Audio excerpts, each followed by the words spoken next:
Un gusto saludarle en este espacio de la Comisión para el Acceso a la Información Pública y Protección de Datos Personales. Aquí en Sociedad Transparente hemos presentado las principales conferencias que se presentaron en el marco de la Red de Organismos Públicos Autónomos que celebró su congreso aquí en Puebla. En esta ocasión presentamos a Fernando Gómez Montt, quien es miembro del Comité Jurídico de la Organización de Estados Americanos. Él habla sobre la importancia que tiene la participación independiente y autónoma de organismos creados en la última década como las comisiones e institutos de acceso a la información pública, pero también aquellos que tienen mucho más años de vida como el Instituto Federal Electoral, las comisiones de derechos humanos y el papel que deben de jugar frente a las acciones de gobierno. Son órganos de Estado, no son instituciones de gobierno y por lo tanto su papel tiene que ver mucho con el fortalecimiento de los derechos ciudadanos y con el respeto irrestricto a la Constitución y a las leyes que le dieron origen. Es la participación de Fernando Gómez Montt.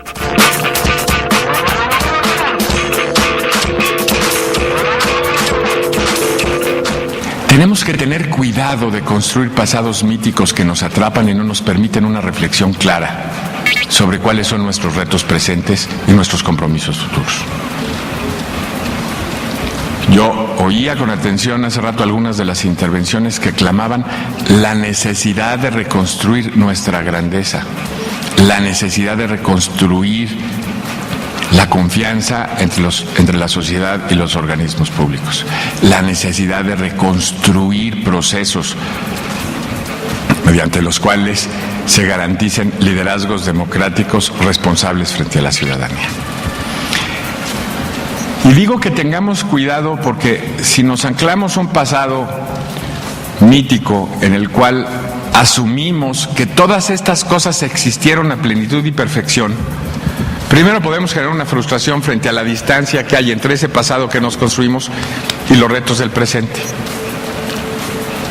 Pero segundo, nos alejamos de la responsabilidad de ser actores de nuestro propio proceso al asumir que solo mediante actos míticos y heroicos se pueden consolidar las dinámicas institucionales y las dinámicas cotidianas. Hoy por hoy los procesos a los que estamos convocados como ciudadanos exigen actos serenos, responsables y sensatos. No debieran ser actos heroicos, no debieran ser actos inusitados. El presente de México se debe construir sobre la percepción de que cada uno de nosotros es responsable frente a los demás, para bien y para mal. Que una democracia está llamada a ser un proceso comunicacional o vinculatorio de unos con otros, a generar procedimientos razonables para la construcción de las decisiones públicas en las cuales cada quien intervenga en el ámbito de sus responsabilidades con seriedad y con serenidad. En donde todos estamos llamados al deber cotidiano de construir ciudadanía activa, inteligente, interesante y participativa, y estamos llamados a obligar a que el poder público responda a aquellas necesidades o metas para los cuales ha sido constituido.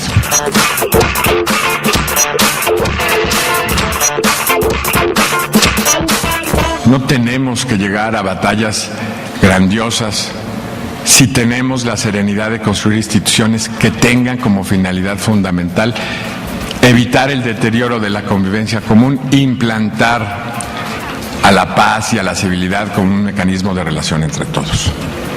Así pues, no podemos prescindir que hoy estamos convocados a hacer del ejercicio de nuestras libertades un ejercicio responsable. Hoy buscamos consolidar un sistema de derechos fundamentales que justifique una autonomía de cada una de las personas sobre las cuales se construya su responsabilidad frente a sí y frente a los demás. Solo con una percepción de esta autonomía, de este margen de libertad, de esta capacidad de cada uno de nosotros por optar entre lo correcto, lo incorrecto, entre lo dañoso y lo positivo, entre lo constructivo y lo destructivo, solo mediante esta autonomía se puede justificar el responder, el responsabilizarnos de nuestras decisiones frente a los demás y asumir los premios o castigos que significa una actitud conforme al interés de los demás y conforme al interés legítimo de cada uno. Hoy, en estos tiempos, es necesario fortalecer los procedimientos que garanticen que el lazo social sobre el que se construye esa responsabilidad se dé de manera adecuada y que garanticen un poder público no solo que se abstenga de amenazar esas relaciones o no solo que se abstenga de amenazar esa autonomía que es fundamental, sino que construya condiciones sobre las cuales esa autonomía sea real y concreta. La democracia en este sentido es la participación de todos en la conformación de poderes públicos que tengan esta capacidad de tomar decisiones inteligentes para construir procesos sociales razonables.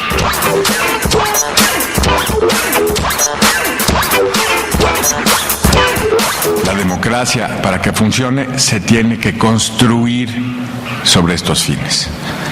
Se ha discutido que hoy la democracia es una institución que se construye sobre los derechos fundamentales, que primero van los derechos fundamentales y luego van los procesos democráticos, o que los derechos fundamentales son presupuestos necesarios del desarrollo democrático. Y es correcto. ¿Y saben cómo llegamos a esa conclusión? Después de vivir guerras cruentísimas, sobre todo en el continente europeo, que se construyeron a través de liderazgos democráticamente constituidos.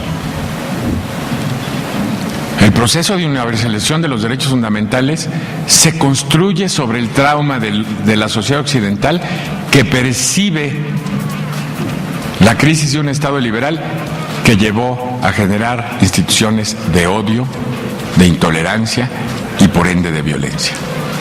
Que asumió que si no se establecían estos parámetros de respeto a los derechos fundamentales de todos y cada uno, se generaba el caldo cultivo para una violencia descontrolada.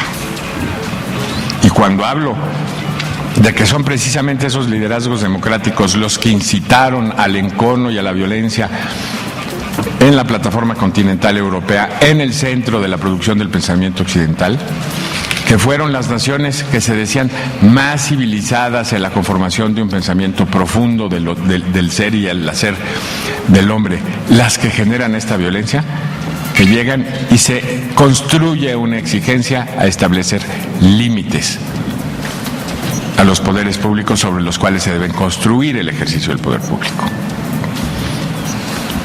Lo que parecía un apotegma indiscutible a principios del siglo XX, en el sentido que la legitimidad democrática construida sobre mayorías estables podía y debía decidir los destinos de un pueblo, cuando construyó mayorías que pretendieron aniquilar los derechos de minorías, o mayorías que trataron de justificar y construir su propia identidad en relación a la destrucción de los otros. Sociedad Transparente. Regresamos. Sociedad Transparente.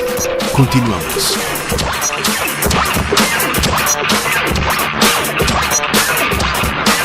Esta conferencia, que tuvo lugar en el Complejo Cultural Universitario, gracias al decidido apoyo de la Benemérita Universidad Autónoma de Puebla, reunió a cerca de 1 millar de ciudadanos de distintas partes del país interesados en conocer cuál es el papel que deben jugar los organismos autónomos, pero también cuál es el papel que jugamos nosotros como sociedad. En ese sentido, habló de que en la medida en que tengamos instituciones sólidas, creíbles y legitimadas, estas, es decir, los organismos autónomos, podrán ser legitimadores también del poder público.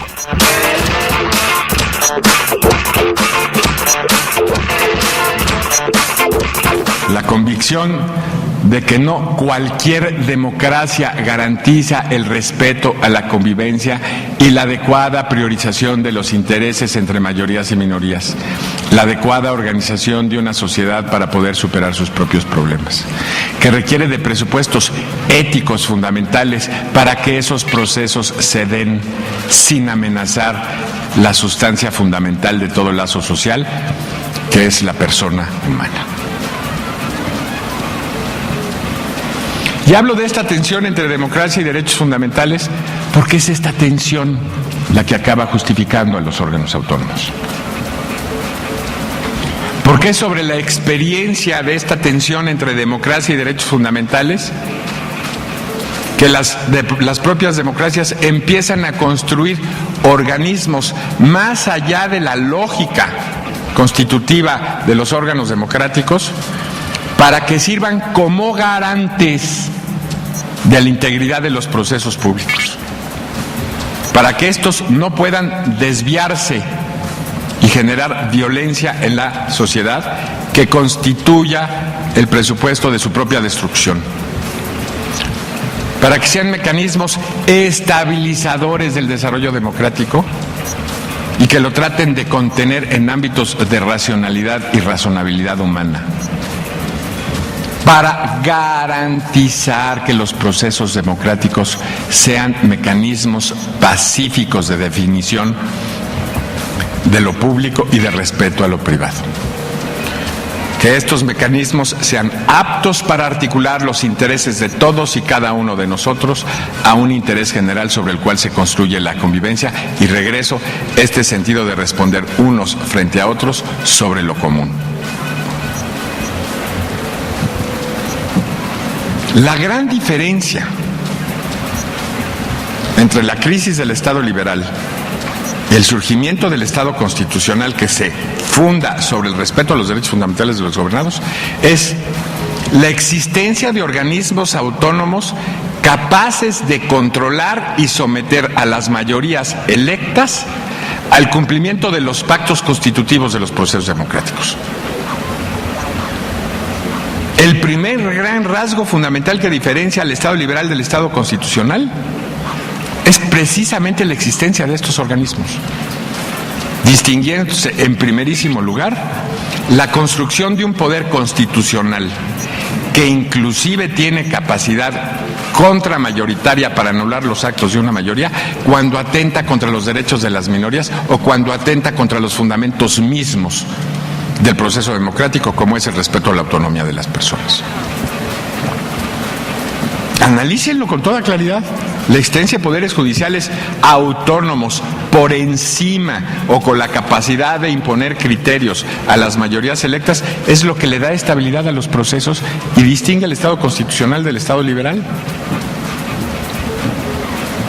La capacidad de contener en estos márgenes de racionalidad a los poderes públicos impide la expansión de la violencia y permite la solución inteligente de los conflictos y sobre todo las controversias de poder.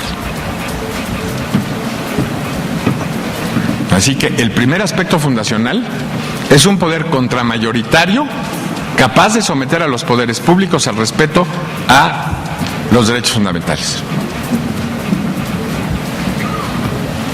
Una segunda segregación son órganos autónomos que tienen como finalidad garantizar la integridad de la formación y desarrollo de los procesos democráticos. Y se crean los órganos electorales, que tienen como finalidad fundamental arbitrar la competencia por la lucha por el poder y mantenerlos en márgenes de legalidad y racionalidad. No solo buscando la transparencia o la regularidad de los procesos electorales, sino que estos se construyan sobre condiciones que garanticen que para el elector, fundamento de esa legitimidad democrática, existe suficiente información para tomar una decisión razonable.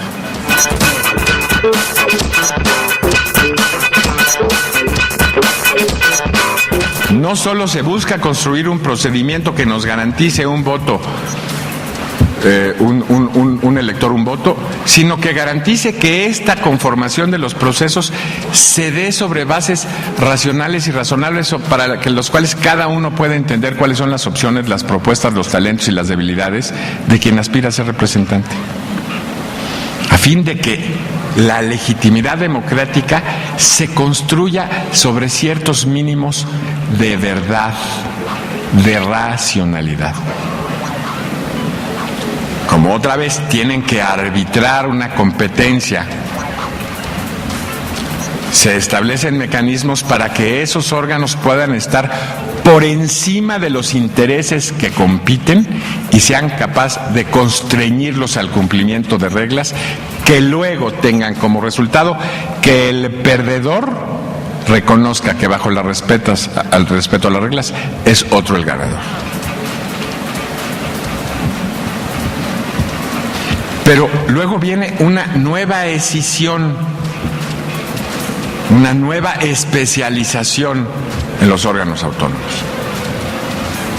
Una sociedad que exige información suficiente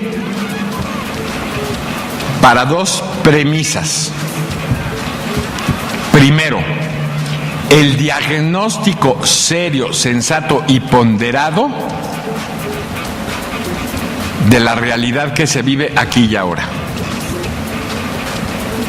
Para diagnosticar dónde estamos y decidir hacia dónde tenemos que ir, necesitamos información veraz y oportuna. Para constreñir que la labor pública se construya sobre bases de inteligencia y sobre bases de seriedad, necesitamos conciliar una visión dominante de la realidad. Y para que ésta no sea manipulada o no nos lleve a la falsificación del diagnóstico, que nos lleve a decisiones equivocadas, injustas o inequitativas, exigimos que la información disponible sea oportuna y sea veraz. Y generamos una nueva autonomía que busca establecer que los organismos capaces de generar este diagnóstico estén nutriendo con información veraz y oportuna a la opinión pública. ¿Para qué? Para que sobre esa información podamos construir el siguiente elemento democrático: un debate público serio e informado. Solo mediante un debate público, uno, se puede estar calificando y evaluando la acción de la autoridad, y dos, se puede orientar o nutrir un debate serio e informado sobre cuáles son los caminos a seguir para tomar las mejores decisiones. Así pues, diagnóstico y debate público son elementos esenciales de este proceso de racionalización y razonabilización de las decisiones colectivas. Hay una siguiente escisión. Si ven, vamos yendo de lo más amplio a lo más específico a fin de garantizar procesos confiables. El esquema de la rendición de cuentas. Y se crea una nueva decisión con órganos de control sobre la principal herramienta del ejercicio del poder público: el gasto. Aquello que no está presupuestado no tiene una cabida, no tiene una historicidad sobre la cual se constituye una decisión de poder. Hoy los hombres toman decisiones en contextos institucionales que cuestan, que implican horas hombre, que implican la construcción de espacios públicos, que implican la construcción y diseño de procedimientos de convivencia, etcétera, etcétera. Y eso se mide en tiempo y costos. La correspondencia entre lo que se dice que se quiere hacer y se hace, normalmente se hace a través de la rendición de cuentas y a través de la verificación del ejercicio presupuestal. Y todo esto para posibilitar una adecuada supervisión de la sociedad a sus organismos de poder. Sociedad transparente. Regresamos. Sociedad transparente. Continuamos.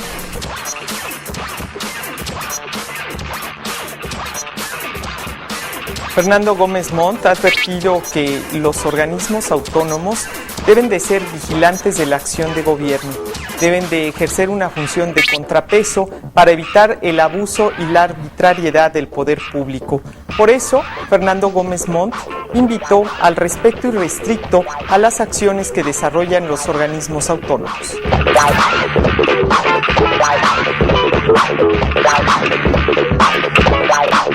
El fortalecimiento de los órganos autónomos así se vuelve un dato central del desarrollo democrático de un país.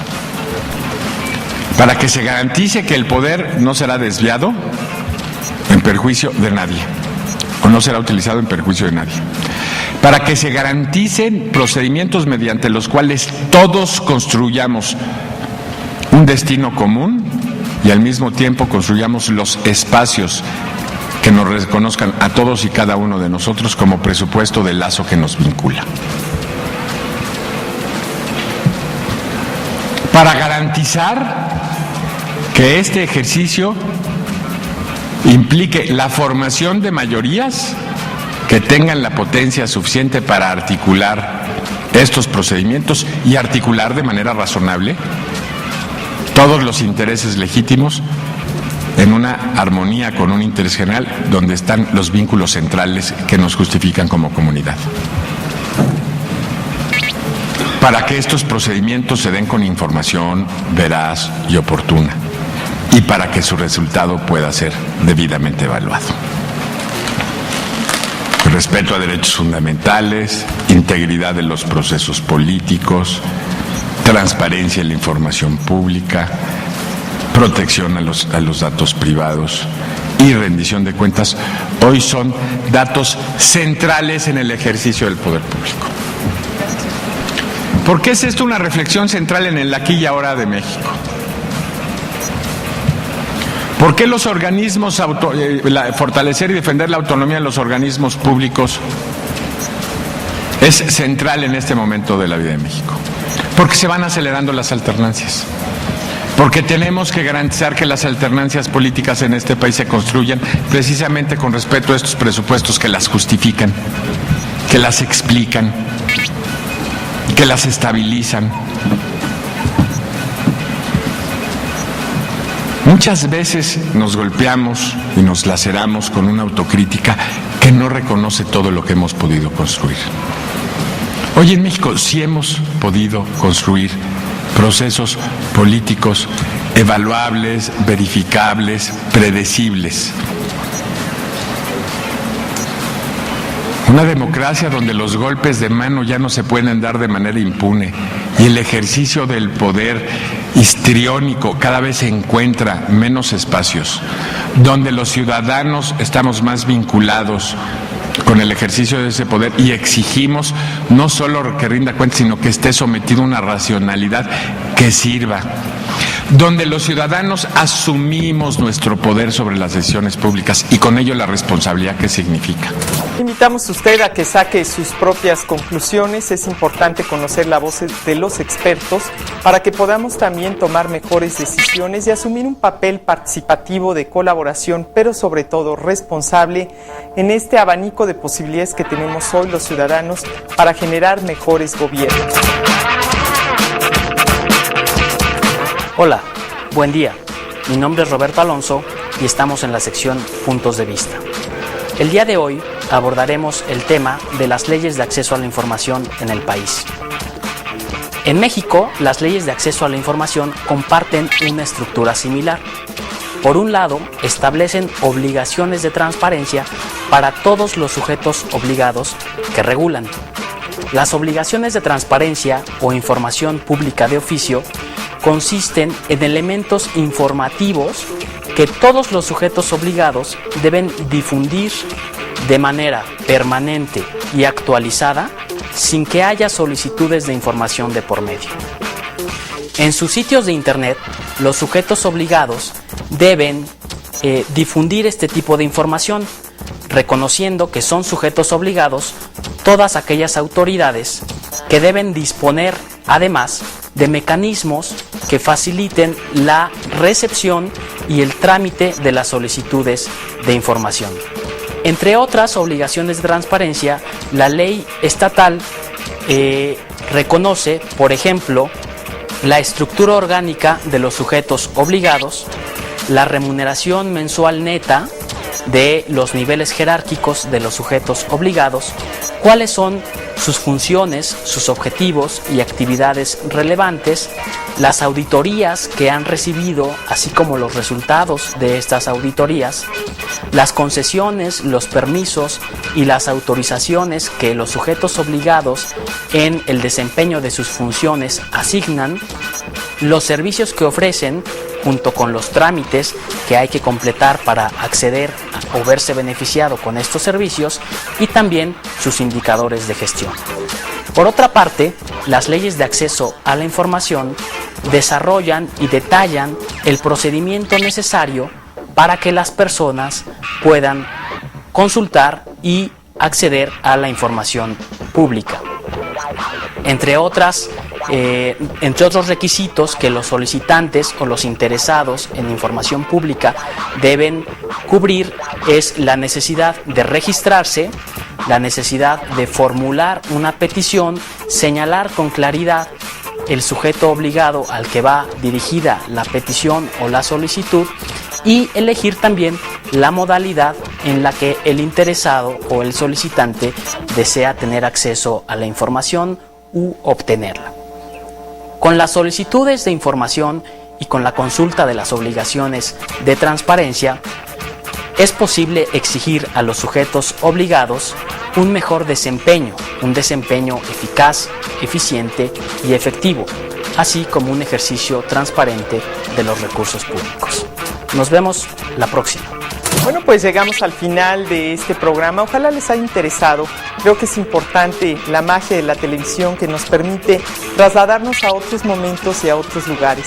Si usted no tuvo oportunidad de asistir al 7º Congreso de la Red OPAM, hoy a través de este canal ha tenido oportunidad de escuchar la voz de los expertos. Le esperamos la próxima semana. Por su atención, muchas gracias.